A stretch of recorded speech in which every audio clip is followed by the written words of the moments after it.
My name's Andy. I was born in a place called Taramanui a lot of years ago. My main interest would be I like to make things out of wood. So that's what I do when I've got any free time. I've been at Greysgate for coming up 2 years now. How I was introduced to Greysgate was pretty much one day I woke up and I'd had enough of the life I was living. So I reached out to a couple of likely lads called Liam and Marcus, and pretty much that day they came and picked up my stuff and brought me to Greysgate. Yeah, so prior to Greysgate, I had a really good upbringing. I had loving parents. I'm the youngest out of 6 children. My dad died about 20 years ago. Most of that time after Dad died, I was pretty much off the rails. My life was hectic. It was filled with chronic addiction, just a full-on criminal lifestyle. It just involved chaos. It was, there was drugs and violence and all sorts, and I loved it really at the time. It cost me 11 years of my freedom, 11 years away from my daughter. By the way, my daughter's name is Ashley. She's 17 years old, so I've missed 11 years of her life through being in prison because of my actions. My addiction spanned over many years. One day I just had enough. I came to Greysgate and met some very different people than what I was used to. If you'd asked me 2 years ago, could I see myself doing what I'm doing right now, getting baptised, I would be the first one to laugh at that, really. In my time at Greysgate, it's been up and down, but the big thing is that no one's given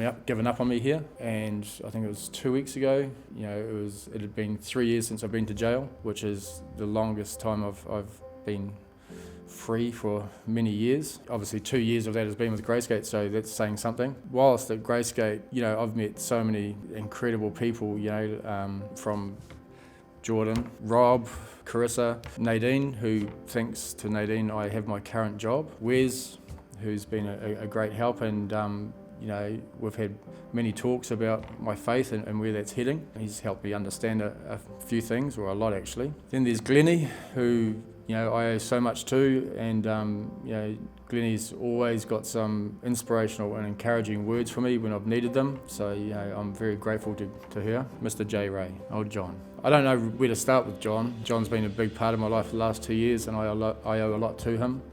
I could go on for a long time talking about John, but I've said before, I think it sums up, like I said, my dad died 20 years ago, and I haven't respected another male as much as I do John since my dad died, and I think that's the biggest compliment I could give to John. He's always there for me and all the guys. He drops his little subtle inspirational lines in, and you don't even realise sometimes, and later on you just think, oh God, he's got me again. And it's like, so my daughter Ashley, I have a lot of guilt and shame around Ash for not being there for her, and Hamilton shared in his testimonial about tangible proof in that, and as cheesy and as corny as it sounds, there has to be a heaven, because my little girl is an angel.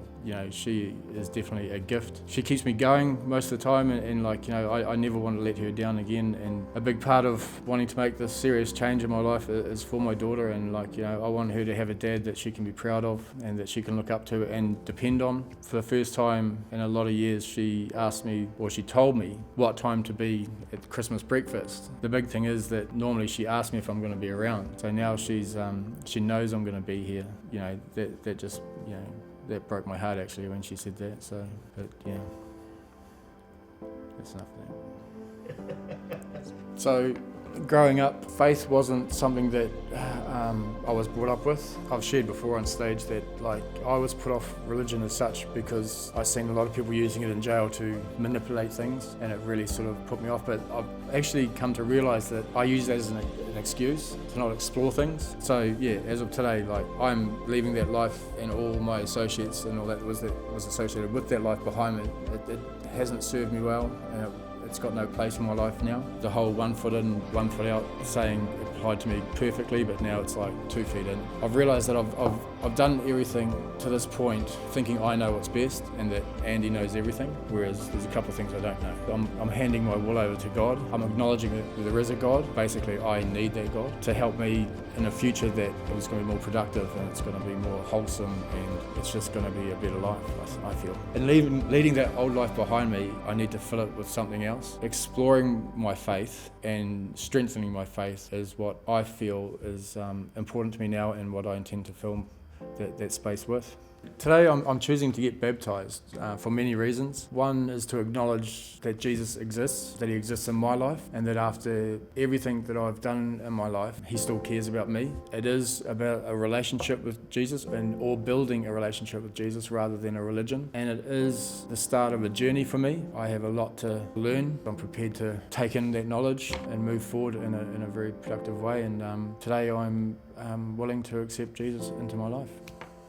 I actually do recommend baptism for anybody that is considering it and who battled the same issues that I had with when I was making the decision, and that is a lot of guys out there, their egos get in the way. It's very freeing, and it's very, it's just getting over the ego, and if I can do it, then I'm sure anybody can do it. So today I'm going public with my faith because I believe that Jesus is my Lord and Saviour, and I'm taking the next steps in my faith journey.